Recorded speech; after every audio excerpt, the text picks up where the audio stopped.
Hi hello ಎಲ್ಲರೂ ಹೇಗಿದ್ದೀರಾ? ತುಂಬಾ ಚೆನ್ನಾಗಿದ್ದೀರಾ ಅಂತ ಭಾವಿಸ್ತೀನಿ. ನಾನು ನಿಮ್ಮ ಪ್ರೀತಿಯ ರಚಿತಾ ಮಾತಾಡ್ತಾ ಇರೋದು. Welcome to my vlog. ಇವತ್ತು ದೋಸೆ ಹಿಟ್ಟನ್ನು ರೆಡಿ ಮಾಡ್ಕೊಂಡಿದ್ದೀನಿ. ನಿನ್ನೆನೆ ಫರ್ಮೆಂಟೇಷನ್ ಎಲ್ಲ ಆಗಿದೆ. ಸೊ ಇವತ್ತು ಪಲ್ಯ ಮಾಡ್ಕೊಳ್ಳೋಣ ಅಂತ ನೀರುಳ್ಳಿ ಕಟ್ಕೊಳ್ಕೊತಿದ್ದೀನಿ.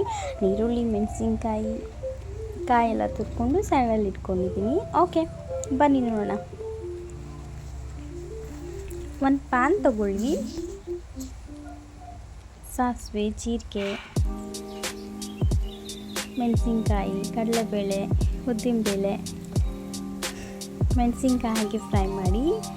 ನೆಕ್ಸ್ಟ್ ನೀರುಳ್ಳಿ ಹಾಕಿ, ಉಪ್ಪು, ಅರಶಿನ ಪುಡಿ ಹಾಕಿ ಚೆನ್ನಾಗಿ ಬಂದಮೇಲೆ ಸ್ವಲ್ಪ ಫ್ರೈ ಆಗಲಿ. ಫ್ರೈ ಆದಮೇಲೆ ಉಪ್ಪು, ಅರಶಿನ ಪುಡಿ ಹಾಕಿ, ಅದಾದಮೇಲೆ ತುರಿದಿರೋಂಥ ಕಾಯಿ ಕೂಡ ಹಾಕಿ, ಆಮೇಲೆ 2 ವಿಷಲ್ ಅಥವಾ 3 ವಿಷಲ್ ನೀವು ಕುಕ್ಕರಲ್ಲಿ ಆಲೂಗೆಡ್ಡೆ ಕಟ್ ಮಾಡ್ಕೊಂಡು ಬೇಯಿಸ್ಕೋಬೇಕಾಗತ್ತೆ. ಆ ಆಲೂಗೆಡ್ಡೆ ಬೇಯಿಸ್ಕೊಂಡಿರೋವಂಥ ಆಲೂಗೆಡ್ಡೆನ ಸ್ಮ್ಯಾಶ್ ಮಾಡಿ, ಸಿಪ್ಪೆನ ಸುಲಿದು ಸ್ಮ್ಯಾಶ್ ಮಾಡಿ ಇದ್ರೊಳಗಡೆ ಹಾಕಿ ಮಿಕ್ಸ್ ಮಾಡಬೇಕು. ಆಗ ಆಲೂಗೆಡ್ಡೆ ಪಲ್ಯ ರೆಡಿ ಆಗುತ್ತೆ. ಓಕೆ, ಬನ್ನಿ ನೋಡೋಣ ಅದು ಯಾವ ರೀತಿ ಮಾಡಿದ್ದೀನಿ ಅಂತ.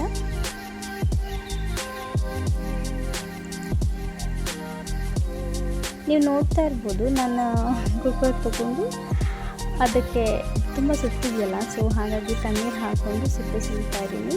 ಈ ಥರ ಸಿಪ್ಪೆ ಸುಲ್ಬಿಟ್ಟು ಅದು ಸ್ಮ್ಯಾಶ್ ಮಾಡಿ ಅದ್ರೊಳಗಡೆ ಮಿಕ್ಸ್ ಮಾಡಿದ್ರೆ ಆಲೂಗೆಡ್ಡೆ ಪಲ್ಯ ರೆಡಿ ಆಗುತ್ತೆ. ಓಕೆ, ಎಲ್ಲರೂ ಮಾಡ್ತಾರೆ, ಬಟ್ ನಾನು ಯಾವ ರೀತಿ ಮಾಡ್ತೀನಿ ಅಂತ ನನ್ನದೇ ಆಗಿರೋ ಸ್ಟೈಲಲ್ಲಿ ನಾನು ತೋರಿಸ್ತಾ ಇದ್ದೀನಿ ಅಷ್ಟೇ. ನಾನಿಲ್ಲಿ ಯೂಸ್ ಮಾಡಿರೋದು ಸೆಲ್ಫಿ ಸ್ಟಿಕ್. ಖಂಡಿತ ಸೆಲ್ಫಿ ಸ್ಟಿಕ್ ಯೂಸ್ ಮಾಡಿ ಈ ವಿಡಿಯೋಸ್ ಮಾಡ್ಬೋದು.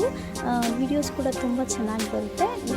ನಾವು ಏನು ವಿಡಿಯೋ ಮಾಡ್ತಿದ್ದೀವಿ, ಕುಕಿಂಗ್ ವ್ಲಾಗ್ ಮಾಡೋದಕ್ಕೆ ಕರೆಕ್ಟಾಗಿ ಪರ್ಫೆಕ್ಟಾಗಿ ಅಡುಗೆನ ತೋರಿಸೋದಕ್ಕೆ ಹೆಲ್ಪ್ ಮಾಡುತ್ತೆ.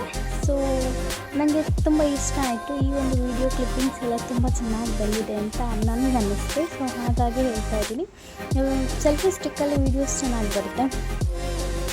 ಅಂದರೆ ನಾವು ಯೂಸ್ ಮಾಡೋ ರೀತಿ ಹೇಗಿರುತ್ತೋ ಆ ರೀತಿ ಬರುತ್ತೆ. ನಮ್ಗೆ ಹೇಗೆ ಬೇಕೋ ಹಾಗೆ ಮಾಡಿಕೊಡ್ಬೋದು. ಇನ್ನೊಂದು ಟ್ರೈಪ್ಯಾಡ್ ಸಿಗುತ್ತೆ, ಇನ್ನೊಂದು ಟ್ರೈಪೋಡ್ ಅಂತ ಹೇಳ್ತಾರಲ್ಲ, ಅದನ್ನೆಲ್ಲ ಯೂಸ್ ಮಾಡ್ಬೋದು. ಬಟ್ ಈ ಸೆಲ್ಫಿ ಸ್ಟಿಕ್ಕಲ್ಲಿ ಕೂಡ ಯೂಸ್ ಮಾಡ್ಬೋದು. ನೀಟಾಗಿ ಪರ್ಫೆಕ್ಟಾಗಿ ಕಾಣಿಸುತ್ತೆ. ನೋಡಿ, ಕಾಣಿಸ್ತಾ ಇದಲ್ವಾ, ನೀಟಾಗಿ ಪರ್ಫೆಕ್ಟಾಗಿ ಕಾಣಿಸ್ತಾ ಇದೆ. ಇಷ್ಟೇ ಸಾಕಲ್ವಾ. ಮತ್ತು ಇನ್ನೊಂದು ರಿಂಗ್ ಲೈಟ್ ಕೂಡ ಯೂಸ್ ಮಾಡ್ತಾರೆ. ರಿಂಗ್ ಲೈಟ್ ಯೂಸ್ ಮಾಡಿದಾಗ ಅದು ಲೈಟಿಂಗ್ಸಿಗೆ ನಾವು ಮಾಡುವಂಥ ಒಂದು ಅಡುಗೆಗಳೆಲ್ಲ ಕಲರ್ಫುಲ್ಲಾಗಿ ಕಾಣಿಸುತ್ತೆ. ಅಂದರೆ ಲೈಟ್ ಬಿದ್ದಾಗ ಒಂದು ಸ್ವಲ್ಪ. ಓಕೆ, ಇಲ್ಲಿ ದೋಸೆ ಪಲ್ಯ ಚಟ್ನಿ ಎಲ್ಲ ರೆಡಿ ಆಗಿದೆ. ಸಾಂಬಾರಿಗೋಸ್ಕರ ಇಲ್ಲಿ ನಾನು ಸ್ವಲ್ಪ ಕಾಯಿ, ಮೆಣಸಿನ್ಕಾಯಿ, ಬೆಳ್ಳುಳ್ಳಿ, ಆಮೇಲೆ ಸ್ವಲ್ಪ ಸಾಂಬಾರು ಪುಡಿ, ಕೊತ್ತಂಬರಿ ಸೊಪ್ಪನ್ನ ತೊಗೊಂಡಿದ್ದೀನಿ.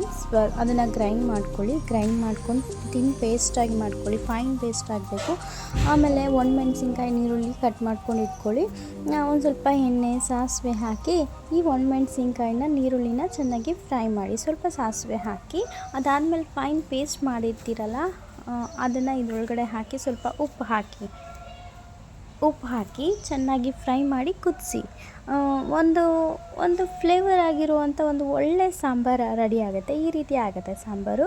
ಪಟಾಪಟ್ ರೆಡಿ ಆಗುತ್ತೆ ಮತ್ತು ಸ್ವಲ್ಪ ಟೇಸ್ಟಿಯಾಗೂ ಇರುತ್ತೆ. ಇದು ಚಟ್ನಿ ರೀತಿ ಇರುತ್ತೆ, ಆದರೆ ಒಂಥರ ಸಿಕ್ಕಾಪಟ್ಟೆ ಟೇಸ್ಟಿಯಾಗಿರುತ್ತೆ. ಒಮ್ಮೆ ಟ್ರೈ ಮಾಡಿ. Thank you.